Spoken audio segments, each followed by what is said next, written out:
I'm Dan Kurtz-Phelan, and this is the Foreign Affairs Interview. As long as Trump is the most popular Republican, as long as he is more popular within Republican ranks than anyone who opposes him, you're not going to see defection. It's because, no one's experienced this kind of authoritarianism before that they sort of figure it can't happen to them. A month into Donald Trump's second term in office, many are alarmed by what they see as emerging signs of democratic erosion. In a new essay called The Path to American Authoritarianism, the scholars Stephen Levitsky and Lucan Way make the case that such alarm is justified, that the administration's early moves could herald an irreversible transformation of the U.S. political system with major implications for global democracy. Drawing on their research on democratic decline worldwide, Levitsky and Way argue that the United States faces a particular kind of risk that many observers miss, a form of competitive authoritarianism in which elections continue, but the state apparatus is weaponized against opposition. They spoke with senior editor Eve Fairbanks about the global playbook for authoritarian regimes and the stakes for U.S. democracy.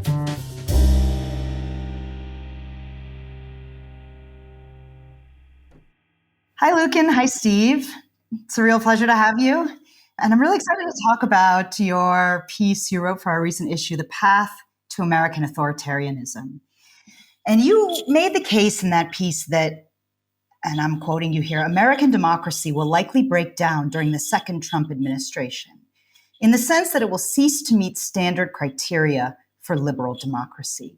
And you argue in the piece that no matter how much distaste some American voters may feel for Trump, they may not have understood what was coming this term because, and you wrote, the breakdown of democracy in the United States will not give rise to a classic dictatorship in which elections are a sham and opposition forces are locked up. Trump will not be able to rewrite the Constitution, but contemporary authoritarianism does not require the destruction of the constitutional order. So can you walk us through this new form of what you call competitive authoritarianism or elected autocracy that's really emerged since the Cold War? Maybe, Steve, you can tell us about that and why that's emerged.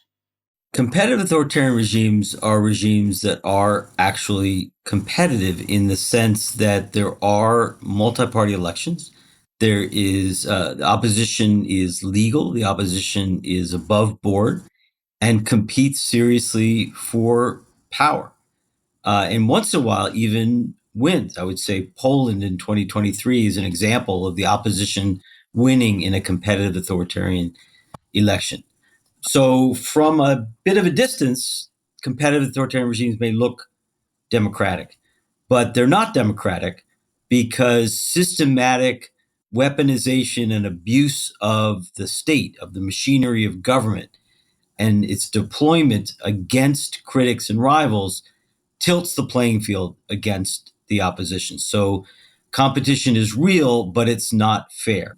There are abuse of power in every democracy.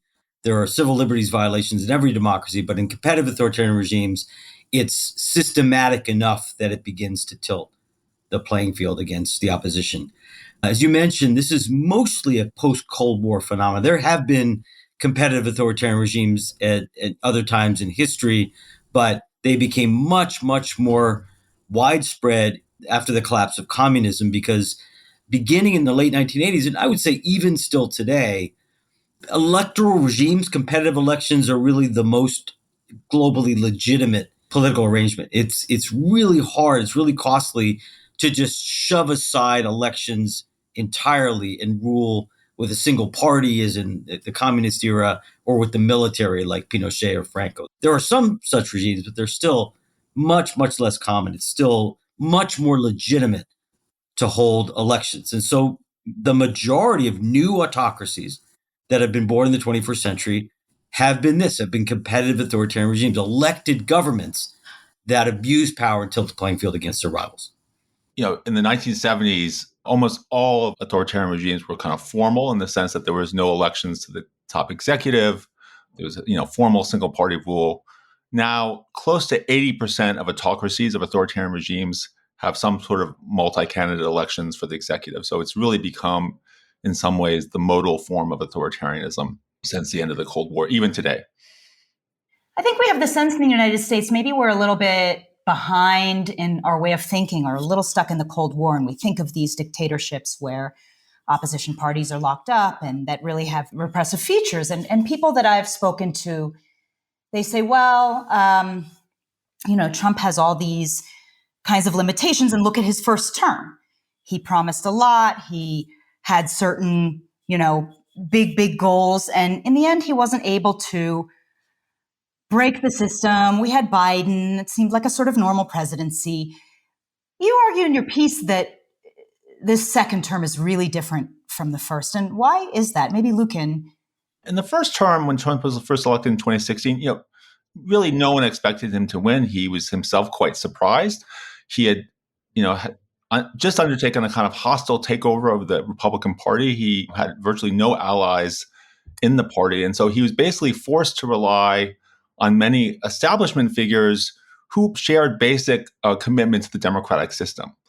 And he also had no plan coming in. He was, was very ad hoc. And as a result, many of his kind of worst instincts were held in check. Various efforts to prosecute people like John Kerry and Hillary Clinton sort of never really saw the light of day, in large part because career government officials basically nixed them before they could sort of take shape. Now it's a really different situation. He's had 8 years to, establish a stunning degree of control over the Republican Party. I mean, the Republican Party now is just willing to basically do anything he tells them to. And as a result, the kind of transformation, I think, has been stunning. And I would just want to add here that this piece was written, a few weeks ago. It feels to me very optimistic in some ways, if I had to rewrite it. I think both Steve and I are kind of much less confident in the sort of core features of the democratic system than we were. Just to reiterate, Trump came in with no team and no plan the first time around in 2017, and he did not control the Republican Party. And so he governed with conservative technocrats and a more or less mainstream conservative Republican politicians, and they constrained him. None of that is true anymore. He completely owns the Republican Party. There's no dissent. There is no check from the Republican Party. The entire House of Representatives, led by Republicans, has abdicated and stepped aside. And Trump is governing with loyalists, not with either skilled technocrats or Republican politicians. He's governing with loyalists. There are no adults in the room. There are no checks on his behavior, which is not to say he'll get away with everything he wants to get away with, but he has much, much greater room to maneuver than he had the first term. Yeah. On the one hand, there's this amazing sense that even observers, foreign observers, I'm sitting down here in South Africa, South Africans who've been quite targeted by Trump, Americans are very shocked by what's actually transpired in his first few weeks. And yet, on the other hand, the really fascinating thing about your piece is that it shows there's a real blueprint that he's following. In other words, there could have been an expectation of some of what he's done if you really understood this regime form that you guys lay out. So let's just sketch that out. You begin by really describing the very granular ways that authoritarians who enter in a competitive system, who still have elections, begin by purging the civil service. Why is that so important? So basically, even in a country like the United States, which is relatively laissez-faire, the government just has enormous power over people's lives. It can sort of arrest you, it can investigate you, it audits you, it can tax you. For businesses, it's enormously important in terms of providing contracts, in terms of regulating vast sectors of the economy. So leaders just have enormous power to attack opposition and undermine their ability to compete in a democratic system, which is why all modern democracies, the United States in the late 19th and early 20th centuries, developed a series of measures that basically restricted the ability of politicians to politicize the state. They kind of created an arm's length relationship between many of the bureaucrats who make core decisions that are important for everyday lives, like tax auditing and partisanship. And this was sort of basically what kept democracy intact for the last century. And so this has begun to change. And this is the most important impediment to kind of creating an authoritarian regime. And this is why in countries like Hungary and Turkey and India, populists have come to power, and they first had to attack this sort of independent bureaucracy because it's the most important impediment to creating an authoritarian regime. So in many ways, as we say in the piece, these bureaucrats, they're sort of unsexy bureaucrats, are really on the front lines of preserving democracy today. Lucan's absolutely right and you're right, that there is a blueprint for this, that if in a competitive authoritarian regime, if you can't ban your opponents, if you can't lock up your opponents, the logical weapon available is the state itself. You wield the state against your opponents. That can be done in a constitutional way. That doesn't, in most cases, violate the Constitution. That's all true. There is an established pattern. You could look at what Orban, what Hugo Chavez, what Erdogan did and predict it.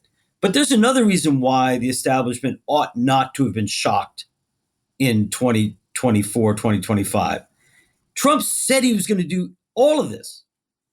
And the Republican Party has been crystal clear since 2020, 2021, that it is willing to acquiesce to, if not support, an authoritarian project. I'm not exaggerating. Donald Trump tried to overturn the results of the 2020 election and block a peaceful transfer of power, and the Republican Party decided to nominate him for president again. Donald Trump promised to do, with a partial exception of the Doge stuff, promised to do every single one of the things that he's doing. Lawsuits against the press, wielding the IRS and the Justice Department against opponents. He told us he was going to do this. So how the establishment was shocked that this is going on, quite frankly, is beyond me. You said it's beyond you. I mean, I was going to ask you, Steve, why do you think that Americans and even some observers of the United States had such a hard time envisioning this? One thing you say in your piece is that some elements of this have happened in U.S. history before. For instance, Nixon politicized the IRS to go after his political enemies. You give the example of the Jim Crow South, where, to put it generously, law enforcement actors turned a blind eye to really serious efforts to prevent Black citizens to vote, and therefore tilted the electoral playing field in their favor. And yet you present this period as really different, and also, and I wonder what you think maybe the closest example is, if people are really struggling to fire up their imaginations, or if that's even what's needed. Why is it so hard? It is true that some of this we've seen before. I mean, the most obvious example is Richard Nixon in the 1970s. But I also think it's really important to understand that we are in a completely different era than we were in the 1970s.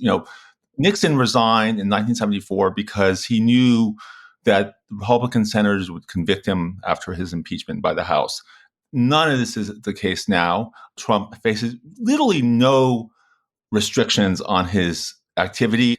There's really sort of no checks on his power, which is quite different from what it's been in the past. And I think basically part of what's going on is, one, is just, I think that in the United States, we just have not experienced this in the modern era. And there was a kind of false sense of complacency that was created by the failure of Trump in his first term, which I think he failed because the context was quite different than as we've just talked about. And I also think it's similar to with vaccines right now. There's sort of a lot of the opposition to vaccines is a function that people have never experienced measles. They've never experienced a lot of these polio and horrible diseases. So they're kind of complacent and they're, unwilling to take vaccines. And I think it's because, no one's experienced this kind of authoritarianism before that they sort of figure it can't happen to them. And so I think as a result of this complacency, but also sort of active support on the part of the Republican Party, we're in a kind of particularly dangerous moment right now. That's an excellent point, but it's worse than that. It's as if not only have people not experienced polio or measles, but we act as if it never happened in the United States before. So one reason why we're in the mess that we're in terms of public expectations and the public's inability to come to grips with what's happening, is that Americans have a really strong tendency to whitewash our past, right? Most Americans don't know or think about Reconstruction. Most Americans have never thought about the fact that the U.S. South was under single-party authoritarian rule for 80 years. We don't think about the fact that the Red Scares and McCarthyism were serious violations of civil liberties. And that we were, by contemporary measures, by mainstream contemporary measures, not a full democratic regime until 1965 in this country. So if we took seriously some of the democratic deficits that we had in the past, it might be easier to come to terms. One other point, though, this is unusual territory. No democracy, even remotely as rich or as old as U.S. democracy, has ever broken down. No democracy over the age of 50 has ever died, ever. And even if you take the birth date of U.S. democracy is 1965, we're above 50. And so old, rich democracies never die. And that's another reason for complacency. Yeah, so if you look at sort of a lot of the social scientists who rely on historical data, basically say there's a 0% chance of democratic breakdown in the United States, which is just patently ridiculous. I mean, it is a really, I think Steve and I have talked about this a lot. This is really a kind of, in many ways, a stunning failure of political science to really not predict this at all. And I think we're sort of still kind of grappling with that.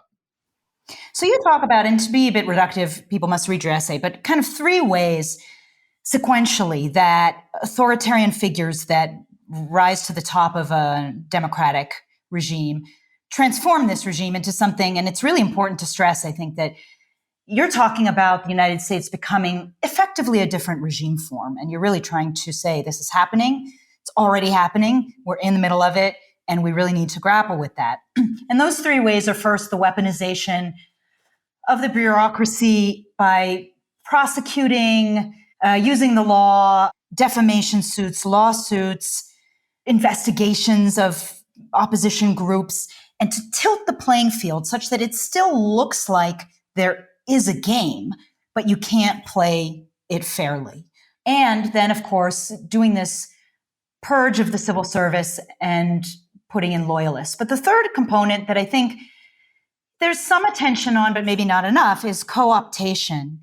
So not only negative pressure that an authoritarian will put on their opponents and critics, but using the state, using the bureaucracy to create inducements to comply for business, for anybody who might be opposed to the regime. Can you walk us through a little bit how that works and give us an example or two of another country in which that's been an effective way to consolidate a party's advantage? Yeah, so I think one useful place to start is by looking at the media sector in the United States. The first kind of initial competitive authoritarianism has really been felt most clearly in the media, and the problem really comes down to the fact that in the sort of modern economy in the United States, media companies are part of larger conglomerates that have interests in a wide variety of areas, aerospace, Amazon, and others that are deeply affected by federal decision-making. As a result, these companies are incredibly vulnerable to pressure by Trump, right? But more broadly, the sort of, the ways in which business can benefit from good relations with Trump have convinced a massive number of businesses to go in and sort of openly ally with the Trump administration. Michelle Goldberg called this, and we quote this in the piece, the great capitulation. And this is, hugely disturbing. And I think sort of what you've seen is what Timothy Snyder calls obedience in advance. So even before Trump came to power, they were already sort of lining up behind Trump. And I think the most immediate impact we'll see is you see, these a number of settlements made between ABC and very likely CBS, also Meta, that are almost certainly going to result in kind of a kind of self-censorship by the media and sort of mitigation of criticism of the Trump administration during this term. So I actually find that is something that is already occurring right now. These are settlements of defamation suits that the companies almost certainly would have won, but because their parent companies had other economic interests at play that could be threatened by the Trump administration, they decided to settle, which is a major concession by the media in terms of shrinking the space for free press. We'll be back after a short break. So, a remarkable thing about your piece is that between when we finalized the text and when Trump came into office in his first couple of weeks, a whole lot of the things that you described, so an effort to fire mass numbers of civil servants, various types of threats against the media, new capitulations by media organizations have occurred. Is there anything in this template of competitive authoritarianism that you've considered in other countries' contexts that we haven't seen yet, but that you expect will be coming? Yeah, well, one thing I worry a lot about, and which you see not in all competitive authoritarian regimes, but in some competitive authoritarian regimes, is the use of political thuggery, threats of violence, gangs, militias, armed groups, sometimes heavily armed, sometimes not, but the use of political intimidation on the ground to silence civil society actors and to threaten politicians. And they do it shielded by the judiciary. So they engage in illegal behavior. Nowhere is it legal to, go beat up opposition at rallies. But if the attorney general or the prosecutors or the Justice Department give you a wink and are willing to turn a blind eye, which often happens in competitive authoritarian regimes, then these guys get a certain free rein. They get a blank check to engage in intimidation politics. That seems far-fetched, but it is precisely what happened in the U.S. South during and after Reconstruction. And given that the U.S. already has a large and armed extremist fringe, given that the level of threats against politicians and judges and prosecutors has already skyrocketed in recent years, and particularly given the huge wink that Donald Trump gave by pardoning almost all of the January 6th insurrectionists, that's something that we see in other competitive authoritarian regimes that I think could easily happen here and is quite terrifying. Yeah, competitive authoritarian regimes sort of rely not just on the formal agents, the police and the like, but on sort of football clubs and other kind of vigilantes to sort of beat up protesters and provide a kind of a veneer of plausible deniability to the regime. And this is kind of stuff that, as Steve mentioned, already kind of infects the system. It's as we mentioned in the piece, probably explains why some Republicans opposed impeachment in 2021 when the grounds for impeachment were just utterly obvious. I would add that we're sort of now almost in this period, we can talk about this, the Democratic Party is in some ways kind of shell-shocked. There really hasn't been opposition, at least on the streets. And as a result, I think partly, that's kind of kept violence down because there hasn't been kind of vociferous opposition. But when it does emerge, I think we're going to see much more of this kind of vigilante violence.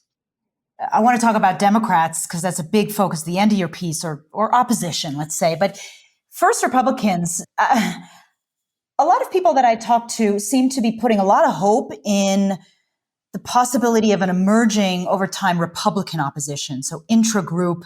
Let's take the resignation of Danielle Sassoon, the acting U.S. attorney for the Southern District of New York, former clerk for Antonin Scalia. She stepped down rather than follow this very abnormal request to dismiss charges against the New York mayor as a quid pro quo. And people can kind of lift these up and say, well, at some point, Trump's own party, they're just going to have had enough. They're going to think this won't work for us in the long term electorally, and they'll break with him. Based on your experience looking at other contemporary competitive authoritarian regimes, is this something to hold out for? I mean, I think this is certainly, if you look at the breakdown of competitive authoritarian regimes, it very often happens from within the ruling coalition. And I mean, I certainly hope that's right. I think both Steve and I can see why Steve is shaking his head, quite skeptical that this is going to happen. I mean, the career costs to people doing this is just so enormous. You look at sort of Cheney and Kinzinger and what they've had to go through. These are two Republicans courageously came out in opposition to Trump. It's just kind of hard to imagine that many would follow that path. And I think it's basically, if you look at other competitive authoritarian regimes, they've really had large-scale defections or mass defections from the ruling coalition when the government is incredibly unpopular, when there's sort of the sense that there's a danger to one's career and sort of livelihood by sort of remaining loyal, right? And right now, very far from that in the United States. I just find it really hard to imagine There have been a lot of Danielle Sassoons since 2016. There has been a drippage of principled conservatives who stood up for the rule of law and stood up for the Constitution, stood up for democracy. And as Lucan pointed out, every single one of them has seen their, at least their immediate career prospects completely destroyed. As long as that's the case, as long as it is highly likely that internal opposition to Trump will be a career killer, you cannot expect large numbers of Republicans to do it. And in fact, the Overton window continues to shift in an authoritarian direction, right? It was unthinkable in early 2021. It was unthinkable to allow Kash Patel to take a major position in the administration. Now it looks like he's going to be FBI director. This is a party that has completely Trumpized. And if Trump were to become highly unpopular, then he will suffer defections. But as long as Trump is the most popular Republican, as long as he is more popular within Republican ranks than anyone who opposes him, you're not going to see defection. And I think we're far from it. In your piece, one of the things that distinguishes the US maybe a little bit from some other competitive authoritarian regimes is the degree of political polarization and the sort of stasis of party identification. And in one sense, that's a bit protective. You talk about how much damage and how much change a person with an 80% approval rate riding in can do. And you note that one of the potential sources of resilience in the United States is that Trump is, I think, hovering just below 50 and can't barely crack that number. He doesn't have that level of support. But on the other hand, it seems very, very difficult for him to drop to 20, 15%, as you see in some other places because of this just incredible rigidity of this two-party system. Give us a quick picture. So let's say come 2028, presuming that Trump does not find a way to give himself a third term, he can't redo the Constitution, so he can't run again. It's a competitive election between Democrats and Republicans for both branches of the Congress and the executive.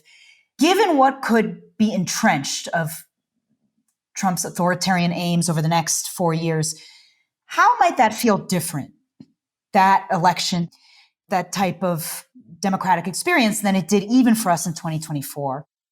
It'll depend on a number of things. First of all, will there be a level of sort of grassroots intimidation of voters and election workers?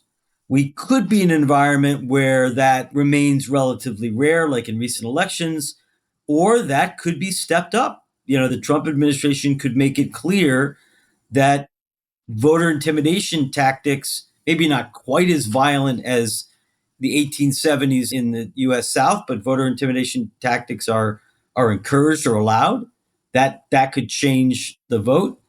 And the other thing we don't know is just how much the government's use of carrots and sticks in terms of economic and regulatory policy, just how much of the private sector's arm the government's going to be able to twist. So my expectation, and I hope I'm right, my expectation is despite the co-optation and the bullying of a large number of CEOs and wealthy Americans, there will still be a fair number of wealthy Americans willing to finance Gavin Newsom or Josh Shapiro or whomever the Democratic Party candidate is.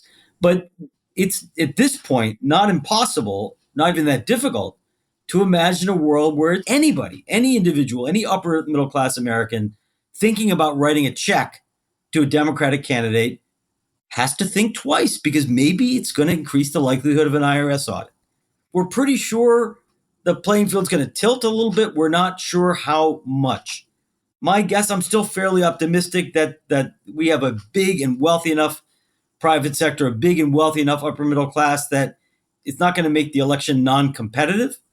But it's impossible, at least for me, to anticipate just how far that level of intimidation and co-optation is going to go. I mean, I think another way of putting it is I think both of us are quite confident that there'll be a lot of abuse and efforts to sort of intimidate the opposition. I think that's, I'd be very surprised if that did not happen. If we did not live in a world in which people did think twice about sort of going into opposition to the Trump administration. But I think we're a little bit more optimistic as whether that intimidation will be successful in actually weakening in any dramatic way the Democratic Party. I think that sort of one of the core differences between the United States and places like Hungary and Turkey is that we're just a much more developed capitalist economy. Wealth is far more distributed across society. The legal system is much stronger. The institutions are much stronger. So really, it's much harder for even someone like Trump, who's, dyed-in-the-wool autocrat and basically willing to almost do anything to be successful. So I think we have to distinguish between sort of his abuse of power versus the impact of that abuse of power. You do write very insightfully and in a complex way about how the many facets on which opposition can become enervated and exhausted and overwhelmed and unfocused. Particularly, I was struck by this line in your piece: the depletion of societal opposition to authoritarianism may be worse than it appears at any given time already. We can observe when key political players sideline themselves, when politicians retire, when university presidents resign. But it is harder to see the opposition that might have materialized in a less threatening environment, but never did. The young lawyers who decide not to run for office, the countless citizens who decide not to join a protest, and so on.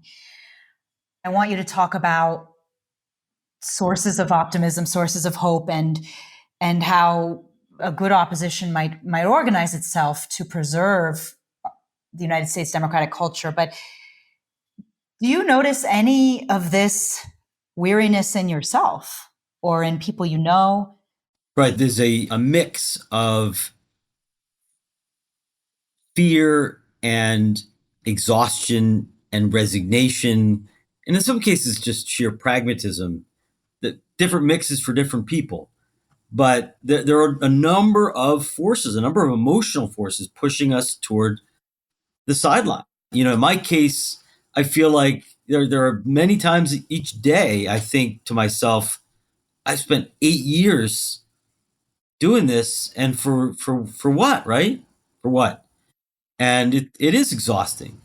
And then to get back to your point, Eve, when you see other people around you, people who are more powerful, wealthier, better positioned, better able to defend themselves than you are. Jeff Bezos is in a much better position than I am. When I see Jeff Bezos and Mark Zuckerberg getting on their knees, and when you see newspapers folding and CEOs who know better, politicians who know better surrendering, it can be paralyzing. It can be debilitating. It's hard to get up out of bed in the morning and continue to fight for democracy when Jeff Bezos and his billions have given up. And this collective action problem that we have is that each individual civil society leader, every university president, every CEO, every editor, every parent company of a major media outlet has to take care of their shareholders, their university, make sure that they don't face frivolous lawsuits that can be costly, that they don't face investigations, tax charges. They've got to take care of themselves and their organizations.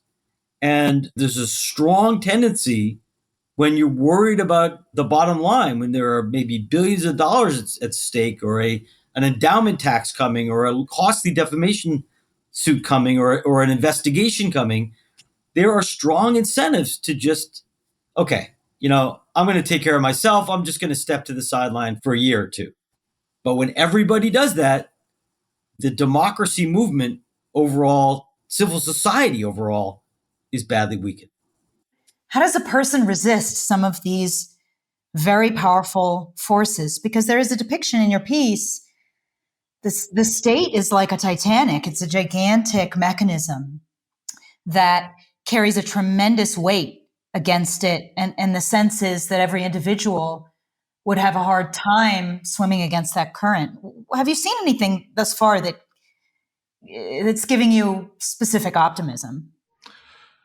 Well, I think it's important to emphasize that there's more opposition now going on than sort of many of us appreciate. I think there's a lot of it's being done through the legal system with the 19 attorney generals who filed suit against the various actions by Doge and Musk. It's still very early days. I just want to emphasize that it's still very early days. And it's early days in two ways. One, that the legal process is kind of working itself out, but it's also early days in terms of we haven't yet seen the full impact of Trump's behavior. And I think that's where I think some of my biggest optimism comes in the fact that people like Trump are just very bad at governing and at dealing with sort of core problems that people care about, like the economy and national security, or airplanes not running into each other and things like that. So I think that his kind of fire hose of firing officials and stuff is almost certainly going to lead to a variety of catastrophic outcomes and decrease his popularity, but also sort of, I think, kind of wake a lot of the population up in terms of reviving their outrage at this activity. And so I think I do hope that this kind of sense of malaise that we're seeing and this kind of passivity is potentially short-lived. There is a pervasive allegation by Trump himself and by Musk and by Vance and by prominent American Republicans who are now in power that what they are doing, in fact, is undoing the Democrats' weaponization of the state.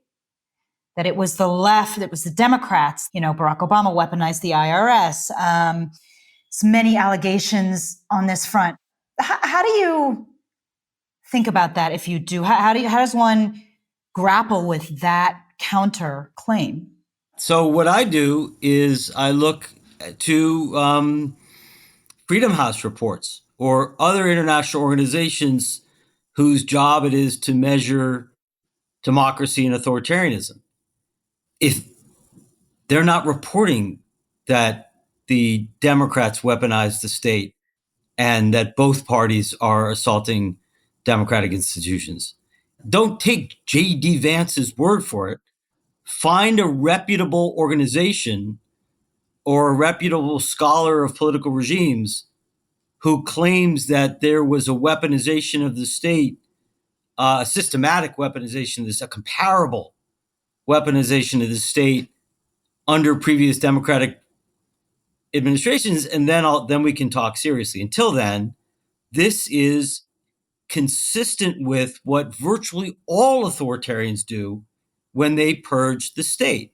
You have to justify purging and packing the state. I mean, Trump may be willing to just say he wants to do it, but it's a pretty illegitimate thing to come in and fire people left and right and replace them with hacks. You need to justify it. And authoritarians, when they weaponize the state, invariably, almost without exception, claim that the state has been somehow subverted or infiltrated by dangerous elements of some sort.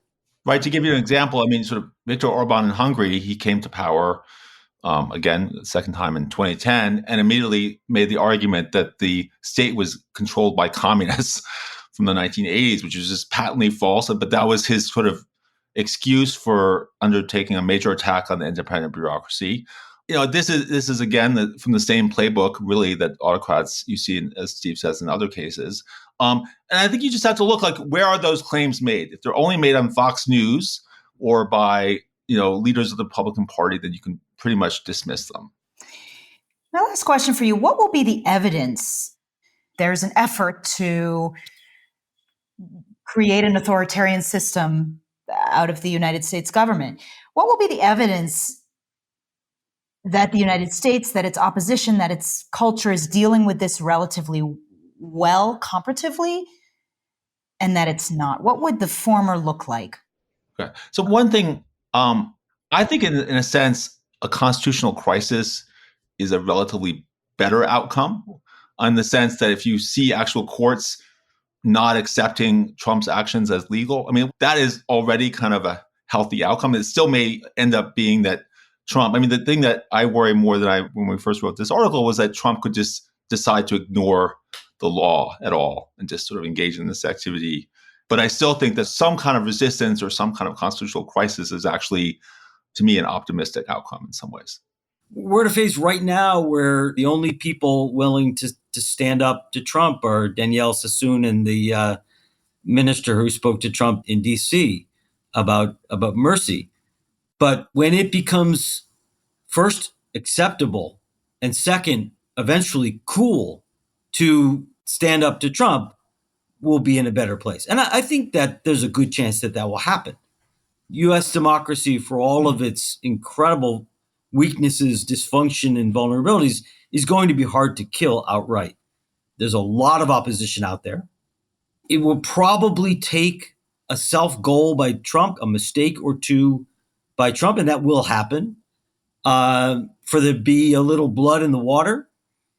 And once there's a little blood in the water, I think you'll see greater opposition. I think this is quite likely to happen. I mean, I would just, add to that. I mean, you saw this incredibly depressing great capitulation of much of the business sector almost immediately after Trump was elected. These are not loyal people to Trump. The minute they put their finger in the wind and things are blowing away from Trump, I could easily imagine these people abandoning him just as quickly as they went to him. Steve, in one sentence, is there any temptation for the opposition in competitive authoritarian regimes to lose itself a little bit or lose its commitments by feeling that now the game theory has changed, the playing field has changed, and it has to imitate the originator of an authoritarian culture? Yeah, look, it's really hard. Oppositions, you see this over and over again, whether it's Venezuela or Hungary or Poland for a while or Turkey. Oppositions are widely criticized from the outside, by themselves. They question themselves because it's a couple of things. First of all, it's hard. I mean, the thing about an uneven playing field is if you're in the opposition, you're going uphill. It's hard to compete.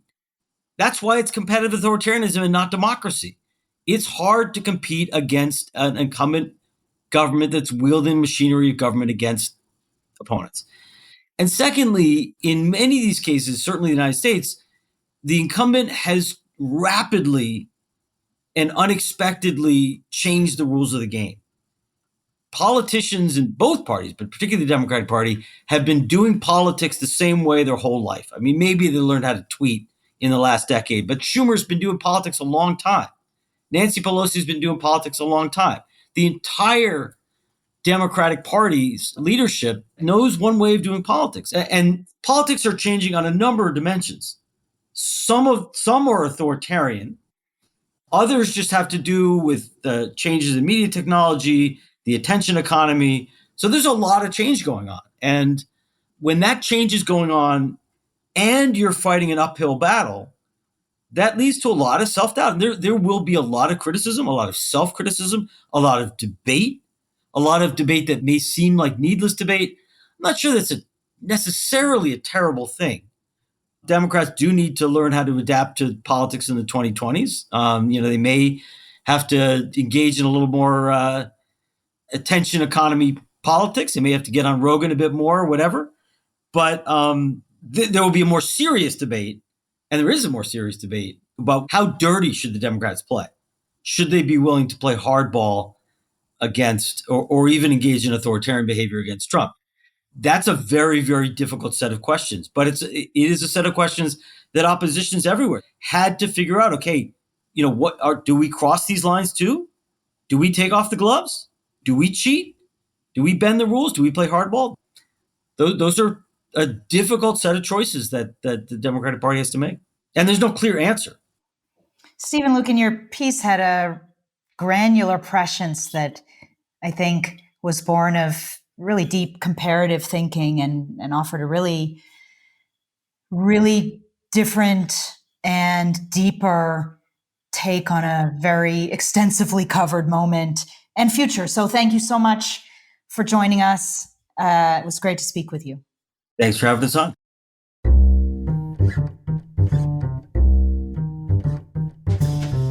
Thank you for listening. You can find the articles that we discussed on today's show at foreignaffairs.com.